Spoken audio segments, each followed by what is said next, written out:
Los antecedentes del protestantismo en América Latina se remontan a los primeros años de la colonización del continente.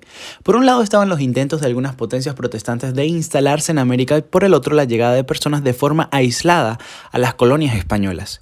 La primera instalación del protestantismo en América fue la colonia auspiciada por la familia Wetzler en el oeste de Venezuela, apoyada por el mismo Carlos I de España para pagar una de sus deudas bancarias.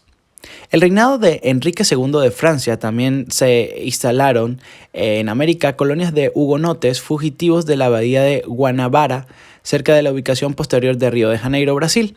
Luego de algunos años, este refugio para protestantes de habla francesa perseguido fue totalmente aniquilado por el mandato de Sebastián I de Portugal. Por otro lado, desde 1624 hasta 1654, los calvinistas holandeses ocuparon parte del noroeste de Brasil, colonizando y estableciendo allí la iglesia reformada de neerlandesa. La obra misionera calvinista duró allí 30 años hasta la reconquista portuguesa. En Guatemala, desde 1841 hasta 1882.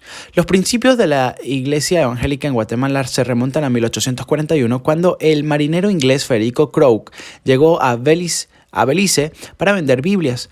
Cuando Crowe regaló una Biblia al presidente conservador Rafael Carrera y fundó un colegio, el clero se alarmó y usó sus influencias para que lo expulsaran. En 1882, bajo la presidencia del general Justo Rufino Barrios, llegó el primer misionero evangélico oficialmente recibido en Guatemala, el pastor presbiteriano Juan C. Hill. En 1888 le sustituyó el pastor presbiteriano Eduardo Haymaker, quien trabajó en Guatemala más de 60 años. La segunda forma de llegada del protestantismo a la América colonial española fue junto al arribo espontáneo de trabajadores y aventureros independientes de alguna confesión protestante. La corona española siempre se esforzó para controlar estrechamente las características de quien pensaban instalarse en sus colonias, pero varios herejes protestantes y también creyentes de otras confesiones, especialmente judíos, lograron burlar los controles y posteriormente durante los siglos XVI al XVIII, un pequeño número fue descubierto y acusado de herejías luteranas en los tribunales de la Inquisición española en América. Contrarreforma católica en América. La Contrarreforma es un movimiento religioso, intelectual y político destinado a combatir los efectos de la Reforma protestante. La Contrarreforma tuvo lugar dentro de la Iglesia Católica Apostólica Romana en los siglos XVI y XVII. Fue iniciada por el Papa III, se centró principalmente en reformas en el funcionamiento de la administración del papado y en las órdenes monásticas. Uno de los resultados más directos fue la fundación de nuevas órdenes religiosas, fundamentalmente la Compañía de Jesús, o como suelen llamarse, los jesuitas. Estas órdenes desarrollaron una ardiente predicación del catolicismo, sobre todo en los países convertidos al protestantismo.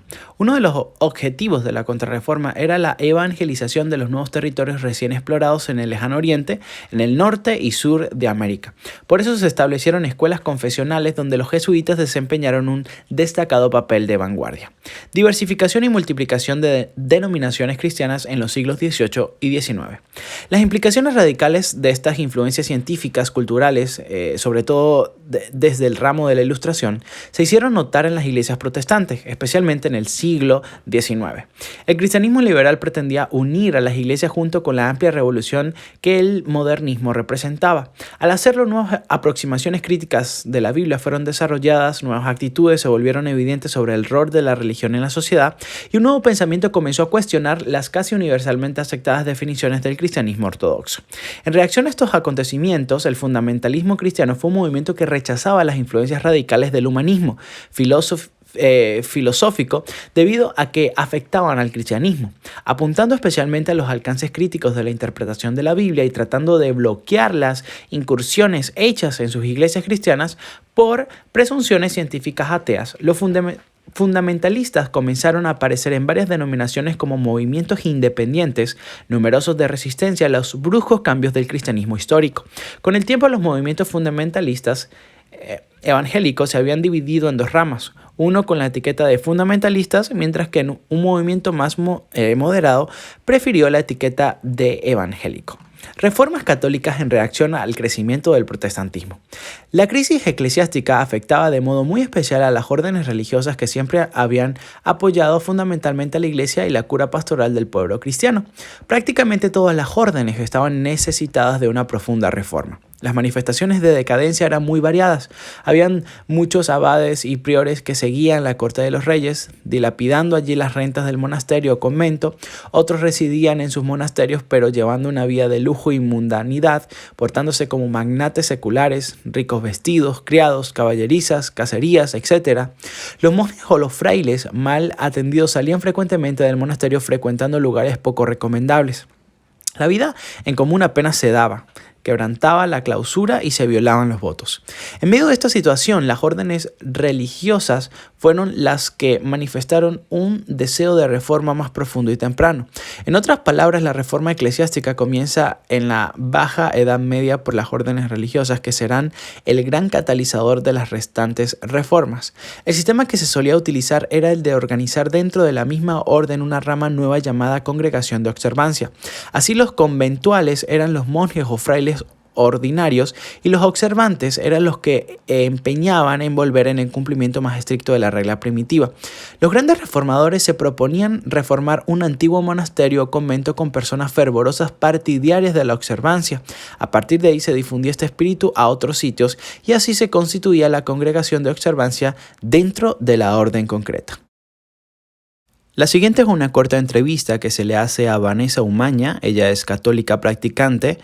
La entrevista consta de 2 preguntas. Primero, ¿cuál es la postura actual de la Iglesia Católica hacia las iglesias protestantes? Segunda, ¿qué hace la Iglesia para acercarse a los líderes y feligreses protestantes? Mira, Albert, la verdad yo te diría que nuestra Iglesia Madre ha sanado en un 85% las divisiones que en su momento había llegado a tener con las iglesias protestantes. Los acercamientos de nuestro pontífice con los líderes más importantes de las denominaciones alrededor del mundo nos deja claro que nuestra mayor intención es la unidad, demostrando que todos servimos al mismo Dios y que somos una parte de una sola familia. Así que yo creo y espero con el favor de Dios que muy pronto volveremos a ser una sola iglesia sirviendo al mismo Dios.